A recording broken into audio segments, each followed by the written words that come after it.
اب اس کا کیا علاج ہے ہمارے پاس؟ کیا کریں؟ میری بات کو توجہ سے سنیے. اس نظام باطل کو ذہناً تسلیم مت کرو. اس نظام باطل کی خدمت مت کرو. Don't reconcile with it. Don't serve it. Don't support it. اس نظام کے تحت پھلنے پھولنے دولت مند بننے کی کوشش مت کرو، بلکہ اپنی زندگی کو سکیڑو، اپنی ضروریات کو کم کرو، اپنے آپ کو ذرا آزاد کرو. اپنا وقت، جسے تبلیغی بھائی کہتے ہیں تفریغ اوقات، وقت فارغ کرو تاکہ اس وقت کو تم لگا دو اس نظام کے خلاف جد و جہد میں. ایک ایسی جد و جہد، ایک ایسی کوشش کہ اس نظام باطل کو جڑ سے اکھیڑ کر پھینکنا ہے اور اس کی جگہ نظام حق، دین حق نافذ کرنا ہے. یہ جد و جہد اگر کرو گے، تن من دھن لگاؤ گے، تو یہ کفارہ ہو جائے گا کہ تم کافرانہ ملک میں رہ رہے تھے، جس کا نظام کافرانہ تھا. تم چاہے اپنے آپ کو مسلمان سمجھتے تھے، لیکن نظام کافرانہ تھا جس کے تحت تم زندگی گزار رہے تھے. ہاں، اگر یہ کرو، اے اللہ میں نے اس نظام کو ذہناً تسلیم نہیں کیا، اے اللہ میں نے اس کی خدمت نہیں کی، میں نے اسے سپورٹ نہیں کیا، اے اللہ میں نے اس کے درمیان اس کے نیچے رہتے ہوئے عیش کرنے کی کوشش نہیں کی، اے اللہ بلکہ میں نے کم سے کم اپنی ضروریات کر کے وقت نکالا اور اس کے خلاف جد و جہد کی، اس نظام کو اکھاڑ کر پھینکنے کے لیے کوشش کی اور تیرا نظام لانے کی جد و جہد کی. لا نہیں سکے تو اے اللہ ہم کیا کریں؟ ہمارے اختیار میں تو نہیں ہے. وہ آئے گا تو اسی وقت جب تیری مرضی ہوگی، تیرا منشا ہوگا. لیکن ہم نے اپنی زندگی لگا دی. اگر تو یہ ہے تو کفارہ ہو گیا، اللہ کے عذاب سے آپ بچ جائیں گے. اگر یہ نہیں کہہ سکتے، آپ تو بھر اپنے باطل نظام میں رہ رہے ہیں، عیش کر رہے ہیں، اور آپ پھیلنے پھلنے پھولنے کی کوششیں کر رہے ہیں، اور زیادہ عیش مل جائے اور زیادہ آسائشیں مل جائے، بڑا مکان بنا لوں اور بڑا محل بنا لوں اور بڑی حویلی بنا لوں اور کاروبار پھیلا لوں، ایک مل تھا 2 بن جائیں، 2 کے 3 ہو جائیں. اگر اس چکر میں آپ رہے اس نظام باطل کے تحت تو آپ اسی کے ایبیٹر ہیں، آپ اسی کے مؤید ہیں، آپ اس کے سپورٹر ہیں، اور آپ بھی اتنے ہی بڑے مجرم ہیں جتنا بڑا یہ نظام مجرم. یہ ہے وہ بات جو میں نے سمجھی ہے قرآن مجید کے مطالعے سے، حدیث نبوی کے مطالعے سے، سیرت نبوی کے مطالعے سے، کہ اگر ایک شخص باطل نظام کے تحت زندگی گزارنے پر مجبور ہے، مجبور کیوں ہے؟ مجبور اس لیے کہ کوئی اور جگہ ہے ہی نہیں ہے. اللہ اب چلے جاتے وہاں، ہم ہجرت کرتے، لیکن ہے ہی کوئی جگہ نہیں جہاں اسلام کا نظام قائم ہے، تو کہاں جائیں؟ پھر وہی شعر سنا رہا ہوں، کس طرف جاؤں، کدھر دیکھوں، کسے آواز دوں، اے ہجوم نامرادی دل بہت گھبرائے ہے. کیا کریں؟ رہنا تو یہی ہے، لیکن رہو یہاں، لیکن یہاں رہو ریوولٹ کرتے ہوئے، بغاوت کر کے اس نظام کے خلاف. لیو انڈر اٹ، انڈر پروٹیسٹ. خوش دلی کے ساتھ نہ رہو، مجبوراً رہو، جیسے کہ جیل میں رہا جاتا ہے. کوئی خوش دلی کے ساتھ جیل میں نہیں رہتا، لیکن رہو. اور حضور نے فرمایا الدنیا سجن المومن و جنت الکافر. یہ دنیا تو مومن کے حق میں جیل خانہ ہے اور باغ ہے کافروں کے لیے. جیل خانے میں جیسے رہتے ہیں ایسے رہو تو تمہارے اس گناہ کا کفارہ ہو جائے گا. یہ ہے وہ جہاد، جد و جہد جو فرض عین ہے. قرآن مجید میں فرمایا ایک ہوتا ہے مسلمان، ایک ہوتا ہے مومن، دونوں میں بڑا فرق ہے. دیکھیے مسلمان تو ہم ہو گئے وراثت کے طور پر، ہمارے ماں باپ مسلمان تھے، ہم بھی مسلمان. تو مومن تو ایسے وراثت میں نہیں بنتا آدمی.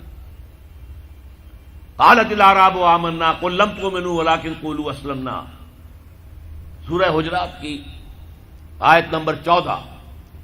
اے نبی یہ بدو جو ہیں یہ دعویٰ کر رہے ہیں کہ ہم ایمان لے آئے. آپ ان سے کہہ دیجیے تم ایمان ہرگز نہیں لائے ہو، ولکن قولوا اسلمنا، یوں کہو کہ ہم اسلام لے آئے ہیں. ولما يدخل الايمان في قلوبكم، ابھی تک ایمان تمہارے دلوں میں داخل نہیں ہوا. اچھا آپ اگر پوچھیں جی ہم تو چاہتے ہیں کہ ہمیں مومن مانا جائے، بتائیے اس کا کیا تقاضا ہے، کیا ڈیفینیشن ہے؟ فرما دیا گیا اگلی آیت کیا ہے؟ 15 آیت. انما المؤمنون الذین آمنوا باللہ ورسولہ ثم لم یرتابوا.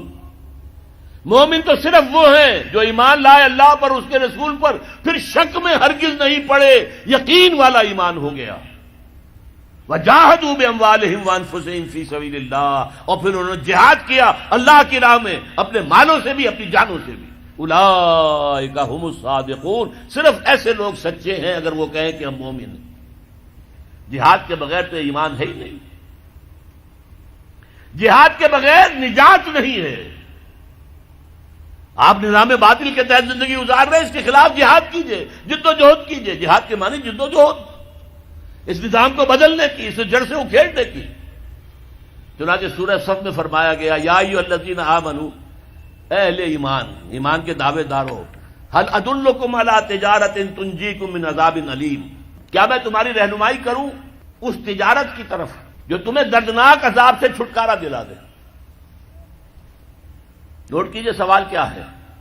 اگر جہنم سے بچنا چاہتے ہو تو ایک تجارت کرنی ہوگی. اب وہ تجارت کیا ہے وہ بھی خود ہی فرما دی. تؤمنون باللہ ورسولہ، وہی بات جو سورہ حجرات کی آیت میں ہے. ایمان پختہ رکھو اللہ پر، اس کے رسول پر. وتجاہدون فی سبیل اللہ باموالکم وانفسکم، اور جہاد کرو اللہ کی راہ میں اپنی جانوں اور مالوں کے ساتھ. ذالکم خیر لکم ان کنتم تعلمون، یہی تمہارے حق میں بہتر ہے اگر تم علم رکھتے ہو. تو معلوم ہوا کہ یہ جہاد لازم ہے، یہ جد و جہد لازم ہے، یہ ایمان کا لازمی تقاضا ہے، یہ جہنم سے چھٹکارا پانے کی لازمی شرط ہے. اگر یہ نہیں کر رہے تو ایمان نہیں ہے تمہارے اندر، اور جہنم سے چھٹکارا پانے کی امید یہ ایک بس تمہارا خیال ہے. تلک امانیہم، یہ تمہارے من گھڑت خیالات ہیں، یہ تمہاری وشفل تھنکنگ ہے، یہ حقیقت نہیں ہے. اب اگلی بات سنیے. یہ جد و جہد بغیر جماعت کے ممکن نہیں ہے. کیا اکیلا آدمی نظام کو بدل سکتا ہے؟ ہمارے ہاں بڑے بڑے متقی لوگ موجود ہیں، کوئی شک نہیں ہے. بڑے بڑے اہل اللہ موجود ہیں، نیک لوگ ہیں جن سے انفرادی طور پر لوگوں کو نیکی پہنچ بھی رہی ہے، مرشدین ہیں. لیکن کیا وہ نظام کو بدل سکتے ہیں؟ نہیں. جماعت بنانی پڑے گی. جماعت، حزب اللہ، اللہ کی جماعت، اللہ کی پارٹی بناؤ. اور اگر موجود ہو کوئی تو داخل ہو جاؤ، شامل ہو جاؤ. اس لیے کہ جماعت کے بغیر زندگی اسلامی زندگی نہیں ہے. حضور نے فرمایا ید اللہ علی الجماعہ، اللہ کی تائید اور نصرت، اللہ کا ہاتھ جماعت کے اوپر ہے. حضرت عمر نے فرمایا لا اسلام الا بالجماعہ، جماعت کے بغیر اسلام ہے ہی نہیں. ولا جماعہ الا بالامارہ، امیر کے بغیر جماعت نہیں. ولا امارہ الا بالاطاعہ، اور اطاعت کے بغیر امیر کے معنی کیا ہوئے؟ اطاعت کرو اس کی. حضور کی ایک اور حدیث حارث اشعری رضی اللہ تعالی عنہ فرماتے ہیں انی آمرکم بخمس، اے مسلمانوں میں تمہیں 5 باتوں کا حکم دے رہا ہوں. اللہ امرنی بہن، اللہ نے مجھے ان کا حکم دیا، میں اپنے پاس سے نہیں کہہ رہا. حالانکہ حضور کو اختیار تھا، خود بھی آپ کہہ سکتے تھے. مستند ہے ان کا فرمایا ہوا، آپ کا فرمایا ہوا مستند ہے. الصادق المصدوق ہیں، سچے ہیں، اور اللہ نے ان کی صداقت کی گواہی دی ہے. لیکن یہاں تاکید کے طور پر فرمایا کہ میں 5 باتوں کا حکم دے رہا ہوں، اور اسے صرف میرا حکم نہ سمجھنا، یہ اللہ کا حکم ہے جو پہنچا رہا ہوں. بالجماعت والسمع والطاعت والہجرت والجہاد فی سبیل اللہ. رواہ الترمذی و احمد بن حنبل رحمہم اللہ. مشکات شریف میں یہ روایت موجود ہے. عن الحارث الاشعری، حارث اشعری رضی اللہ تعالیٰ عنہ سے 5 باتیں. جماعت کی شکل میں رہو، جماعت کے امیر کا حکم مانو، اس کی اطاعت کرو، اور ہجرت کرو اور جہاد کرو. آپ پوچھیں گے ہجرت کیسے کریں گے؟ تم نے تو کہہ دیا دنیا میں کوئی ملک ہے ہی نہیں، کون تمہیں گھسنے دے گا؟ ٹھیک ہے، لیکن ہجرت حضور سے پوچھا گیا ای الہجرت افضل یا رسول اللہ، اے اللہ کے رسول یہ فرمائیے کہ سب سے افضل ہجرت کون سی ہے؟ جواب سنیے، ان تہجر کل ما یکرہہ، ہر اس چیز کو چھوڑ دو جو تمہارے رب کو پسند نہیں ہے، یہ ہجرت ہے۔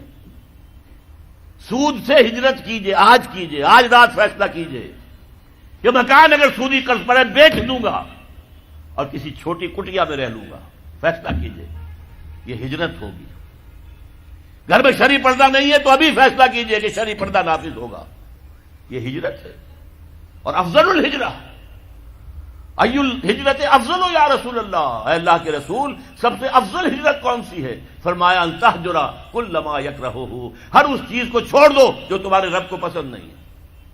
اور اس سے اگلی ہجرت آئے گی آخری اونچی، جب اللہ کے دین کو قائم کرنے کا مرحلہ آ جائے اور جب قوت کے ساتھ مقابلہ ہو، گولیاں چلیں، سینوں کو چھلنی کیا جائے، اس وقت اگر وہاں شامل ہونے کے لیے گھر بار کو چھوڑ کر، بیوی بچوں کو چھوڑ کر وہاں گئے تو یہ ہجرت ہے سب سے اونچی ہجرت۔